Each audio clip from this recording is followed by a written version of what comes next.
Saudi আরবে বর্তমান যারা আছে, আমরা যখন ছোটোবেলায় দেশে ছিলাম, ওই সময় আমরা আসলে ভাবতাম, ভাইরে, সৌদি আরবের মানুষ আসলে কত টাকা ইনকাম করে, কত লাখ লাখ টাকা ইনকাম করে, তারা এইটা করতেছে। একটা সৌদি আরবের মানুষ দেশে আসলে আমরা তাদেরকে অনেক কিছু দেখি। তাদের একটা ভালো ঘড়ি, একটা ভালো চশমা, একটা ভালো মোবাইল, ভাই ফানি খান, একটা ভালো চশমা, একটা ভালো মোবাইল, তারপর হচ্ছে একটা ভালো ড্রেস। 5 বছর 10 বছরের কাটা আসার পর ওই ড্রেসগুলো যখন পইরা বাংলাদেশে ঘুরতো, আমরা ভাবতাম, ভাই রে ভাই, সৌদি আরবে মনে হয় টাকার অভাব নাই। আর এখন বাস্তব জীবনটা আসলে পার করতেছি। সত্যি কথা বলতে, সৌদি আরবে আপনি হালালভাবে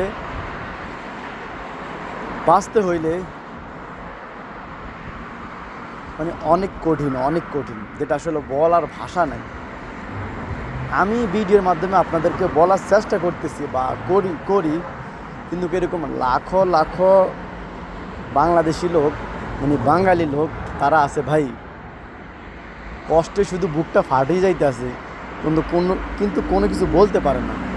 সৌদি আরব বর্তমান সময়টা, বা যারাই ছিল, আগে ছিল বা সামনে ছিল, আমরা আগে ভাবতাম, আগে এখন ভাবি আগে ভালো ছিল।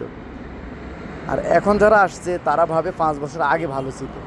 আবার 5 বছর পরে যারা আসবে তারা ভাববে যে এখন বর্তমান সময়টা ভালো ছিল। আসলে একটা কথাই বলি, প্রবাস লাইফ যে কোনো দেশে হোক না কেন, প্রবাস লাইফটা অনেক বেশি বেশি কঠিন। এটা আপনাকে মানতে হবে। আপনি এক্সাম্পল যে কোনো জিনিসই ভাই, এখানে আপনার মন ভাই, কাজ, খাওয়া আর ঘুম, এই 3টা কাজ ছাড়া আর এখানে কোনো কিছু নেই ভাই। বাংলাদেশে যে একটা মানুষ প্রতিদিন যে টুকটাক কাজও করে, তার আসলে একটা স্বাধীনতা আছে। যারা বিদেশ থাকে তাদের ওই স্বাধীনতাটা নাই, তাদের মন মইরা যায়। একটা বিদেশি মানুষ 10 বছর, 5 বছর, 20 বছর বিদেশ করার পর হঠাৎ করে দেশে আসলে মানুষ মারা যায় কেন, মানুষ দুনিয়া ত্যাগ করে কেন? ওইটার একটাই কারণ সে পুরাটা লাইফে কাটাইছে সৌদি আরবে বা বিভিন্ন দেশে। ওইখানে সে থাকতে থাকতে থাকতে থাকতে তার মুভমেন্ট, মাইন্ড, শরীরে সব কিছু একদম ব্লকের মতো হয়ে গেছে।